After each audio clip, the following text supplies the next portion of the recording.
এই ভিডিওতে আমরা আলোচনা করব রেশন কার্ডের নতুন আবেদন অ্যাকসেপ্ট হয়েছে কিন্তু রেশন কার্ডের নাম্বার জেনারেট হচ্ছে না। কেন এই সমস্যা হচ্ছে, এর সমাধান কি, বিস্তারিত আলোচনা করব আজকের এই ভিডিওতে। হ্যালো ভিউয়ার্স, আপনারা দেখছেন টেকনো স্মাইল ইউটিউব চ্যানেল। আমি আপনাদের শুনেছি ইসমাইল। তো দেখতে পাচ্ছেন রেশন কার্ড যে স্ট্যাটাস চেক করার যে লিঙ্কটি রয়েছে এখানে আমি ওপেন করে নিয়েছি।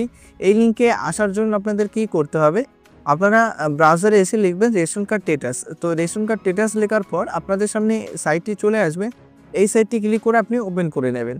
তো এখানে নতুন রেশন কার্ড ক্ষেত্রে ফর্ম 4 রয়েছে, এখানে ফর্ম 4 এটাই সিলেক্ট করবেন। তো মোবাইল নাম্বার দেওয়ার পর এখানে ক্যাপচার কোড দিলে সার্চ করলেই রেশন কার্ড যেটা রয়েছে অ্যাকসেপ্ট হয়েছে সেটা এখানে শো হয়ে যাবে। কিন্তু রেশন কার্ড অ্যাকসেপ্ট হয়েছে তবুও রেশন কার্ড নাম্বার জেনারেট হচ্ছে না। এর কারণটা কি? এর যে কারণ, মূল যে কারণ হচ্ছে, ধরেন একটি রাজ্যকে কেন্দ্র সরকার 1 কোটি মানুষের কেন্দ্রের কার্ডের জন্য অনুমতি দিয়েছে, কিন্তু সেই 1 কোটি যে কার্ড রয়েছে অলরেডি সে যে লিমিট রয়েছে সেটা পূর্ণ হয়ে গেছে।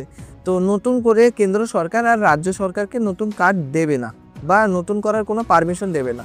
তো অনেকেই আপনারা কি করছেন, কেন্দ্রের কার্ডের জন্য আপনারা আবেদন করছেন এবং কেন্দ্রের কাছে সেই ডাটাটা চলে যাচ্ছে এবং সেটা পেন্ডিংয়ে থেকে যাচ্ছে। এর যে মূল কারণ হচ্ছে যে লিমিট যেটা রয়েছে, মানে একটি রাজ্যকে ধরুন 1 কোটি মানুষের জন্য কোটা রয়েছে, তো আপনি যদি 2 কোটি মানুষ অ্যাপ্লাই করে কেন্দ্রের কার্ডের জন্য, সে তো হবে না। যদি আপনাদের রেশন কার্ডের অ্যাপ্লিকেশনটা অ্যাকসেপ্ট হয়ে যায় তো খুব শীঘ্রই আশা করা যায় যে আপনাদের রেশন কার্ড নাম্বারটা জেনারেট হয়ে যাবে। এর যে কারণ হচ্ছে, ধরেন কোটি মানুষের কেন্দ্রের কার্ড রয়েছে একটি রাজ্যতে, তো সেখান থেকে কিছু মানুষ ডেড হয়ে যাবে, অর্থাৎ মৃত হবে।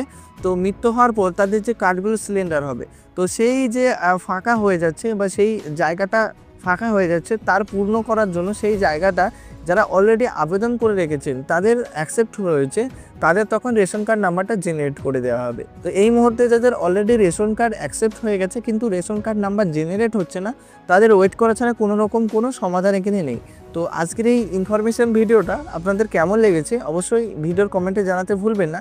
আজকের এই ভিডিওটা যদি আপনার একটু ভালো লাগে অবশ্যই আমাদের চ্যানেলটি লাইক, শেয়ার করবেন এবং সাবস্ক্রাইব করতে ভুলবেন না। ধন্যবাদ।